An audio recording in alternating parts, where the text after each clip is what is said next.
Okay. I have a pretty interesting story. Please note, when this happened, I would have probably been around 19 years old. I'm from Australia, and I used to work for a 24/7 rural petrol station in a small town called Burren. It's on the Murphy River, and if you don't know, there are quite a lot of spooky stories around the river. If you ask any local, they would have a story to tell.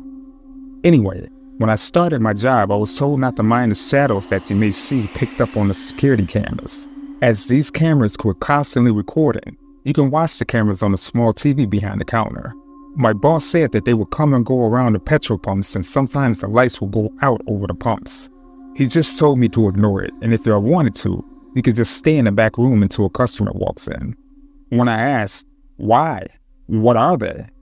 In the most Aussie way as possible, he says, because they aren't customers, they aren't your friends, and a lot of weird shit happens if you acknowledge them.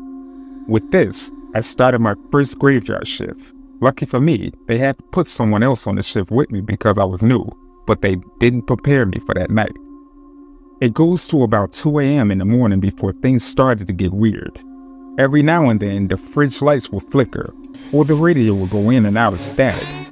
What was truly unsettling was watching this figure on the camera going back and forth just on the edge where the overhead lights for the pumps stopped and beyond just being pitch black road. The other worker, his name was Tony, could also see it and seemed to try to ignore it, but it felt like he was trying not to seem spooked for my sake. What was strange was that when car headlights shone onto the road where the figure was pacing, it just vanished, confirming that it wasn't physical at all. When the owner of the car finished filling up and came to the counter to pay, I tried my hardest not to look like I've seen a ghost, but what the man said to me next just tipped me over for that night. He said, I just had my first experience with a ghost car.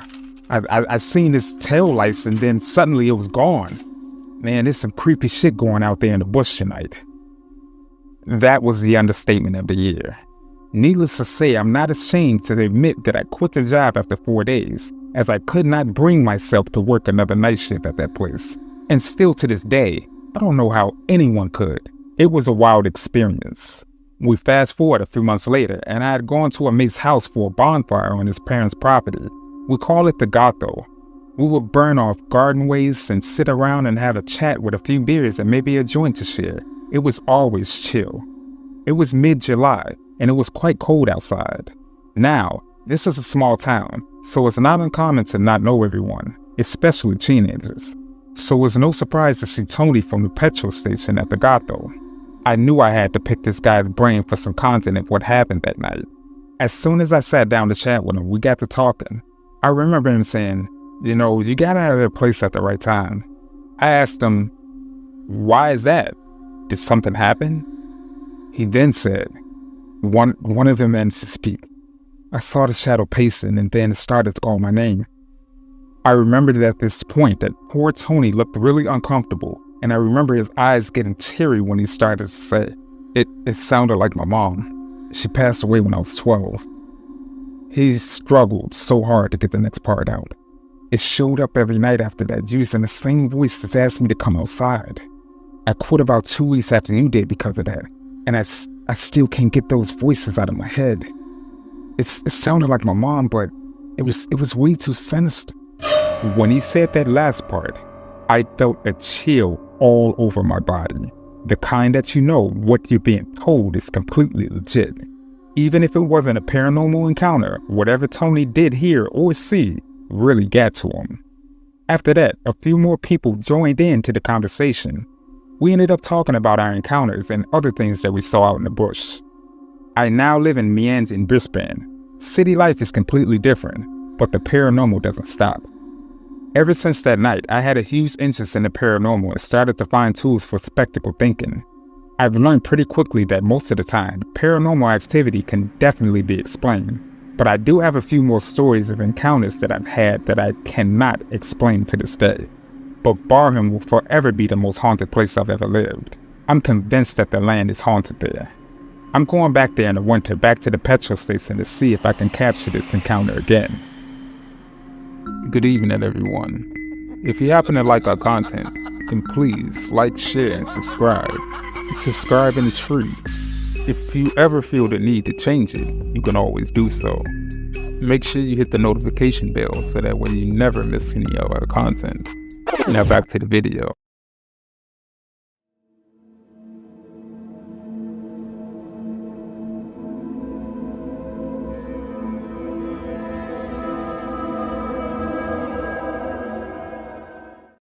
So I grew up in this big old house. The back part was built back in 1870.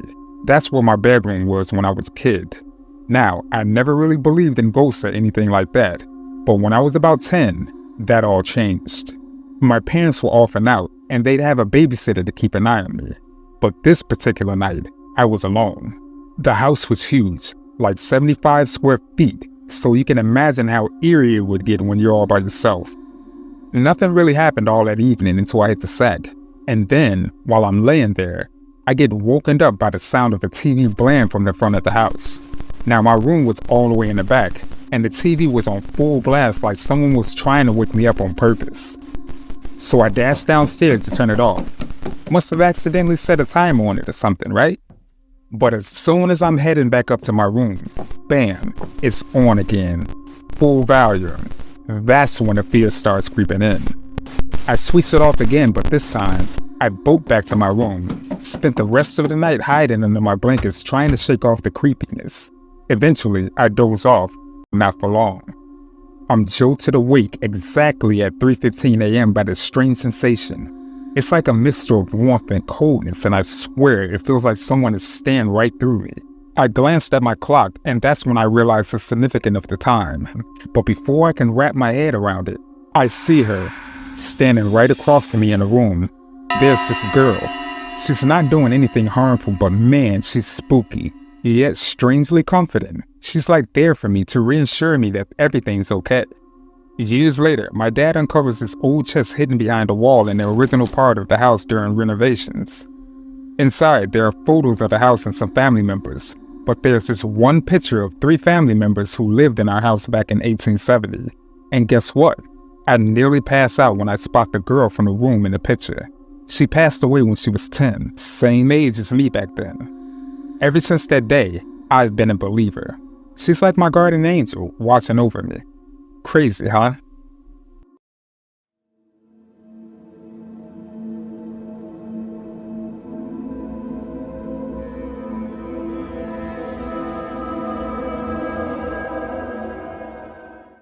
So when I was 16, I wanted to connect with the girl that I saw in my room that one time. Now, I'd always hear you gotta be super careful with this stuff, that reaching out isn't something that you just do casually. But we went for it the way I figured most people would have tried, with the Ouija board. We were home alone, and like I said before, the house is big, standalone with a large garden, so it's just us. We decided to set up in the oldest part of the house, built in 1870 to be precise. I hadn't seen her there before, but it felt right not to sit in the same exact spot. The room we were in was spacious. The ceilings were high, lined with dark wood, big windows, thick curtains draped on the sides.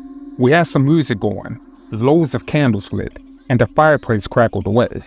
We laid the Ouija board on a wooden table. At the end, there were books, laptops, and other stuff, including the speaker I had.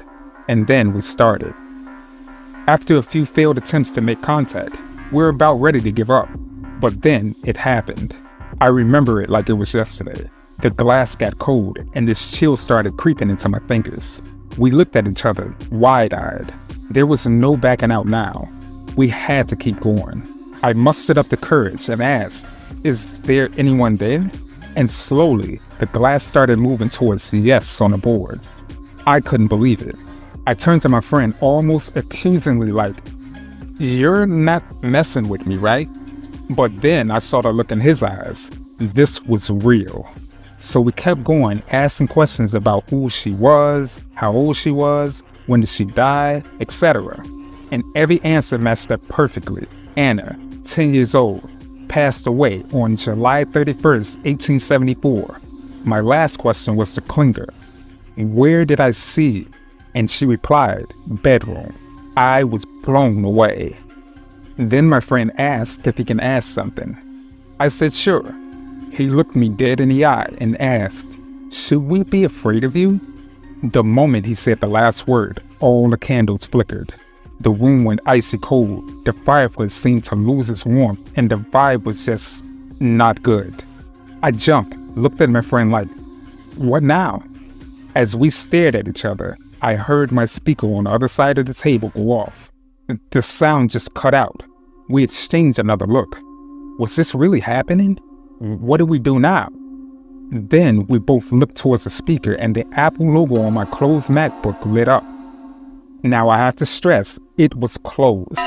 This shouldn't be happening, I said. And as soon as I said it, volume on the speaker blasted to max, and this eerie church music started blaring out. You know, like the organ music with no vocals. Super creepy, super loud. We yanked our hands off the glass, bolted out of the room, and danced into the garden. From the far end, we stared at the windows of the room we were just in, and we can still hear the music blasting away. After a while, we gathered our courage and went back inside. I shut off the speaker and opened the Mac. Nothing. In the weeks that followed, I slept like crap and was terrified of seeing her. Was she mad?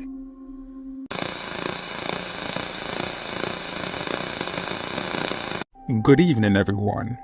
This is Yuri K, and this is the end of the video. Please leave a comment and let us know your opinions on the matter. If you happen to like this content, please check out our other videos. Make sure you like and share amongst your friends and family to help our community grow. You happen to be new to this channel? Please make sure you subscribe. It's free, and you can always change it in the future. You have some terrifying story suggestions? If so, make sure that you send it to my email, fearofthedarkstories@gmail.com, and I'll feature it in a future segment. But you guys stay safe out there, and remember to always be afraid.